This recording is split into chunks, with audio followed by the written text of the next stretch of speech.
Hi everyone, welcome to Goa Snow Academy. In this video, we are going to learn about gravitation. Why do things fall down? Why doesn't the moon fly away? And why can a huge ship float but a small nail sink? Let's explore. You have probably heard the story of Newton and apple. When an apple fell, Newton thought if Earth can pull the apple, maybe it also pulls the moon. This pull is what we call gravitational force. It acts everywhere on all objects. Universal law of gravitation. Newton explained this with the universal law of gravitation. It says that every object in the universe attracts every other object. The force depends on the masses of the object and it gets weaker as distance increases. That's why the sun attracts planet, the earth attracts the moon, and even you and your friend attract each other, though that force is too tiny to notice. Gravitation keeps planet moving around the sun and the moon around the earth. Artificial satellites to remain in orbit due to Earth's gravitational pull. Without this force, they would fly off in a straight line. Free fall. When an object falls only because of gravity, we call it free fall. Near Earth's surface, the acceleration due to gravity is about 9.8 meters per second square. Galileo showed that without air, all objects fall at the same rate. A feather and a stone will land together if dropped in a vacuum. Acceleration due to gravity.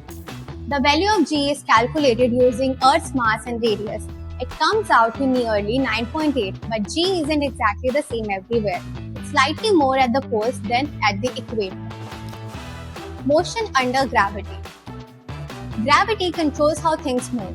If you throw a ball upward, it slows down, stops for a moment, then comes back down faster and faster. The same equation of motion you have learned applied here, but with acceleration replaced by g. Mass versus weight. Mass means how much matter is in a body and it never changes.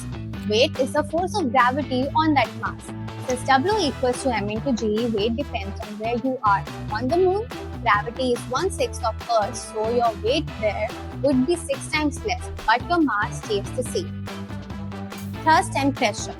Thrust is a force acting on a surface. Pressure is thrust per unit area. That's why camels with broad feet don't sink into sand. Trucks have wide tires and knives have sharp edges.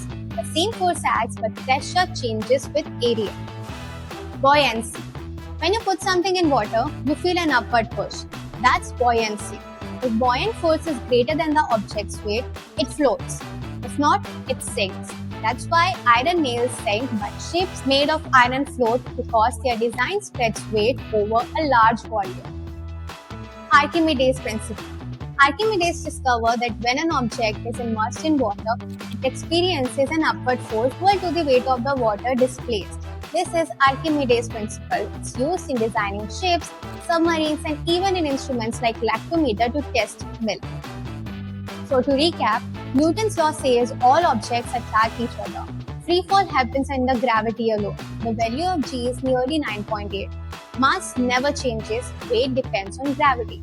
Pressure depends on area, buoyancy explains floating and sinking, and Archimedes' principle tells us the science behind it. Gravitation connects apple, moon, tides, and even ships floating on water.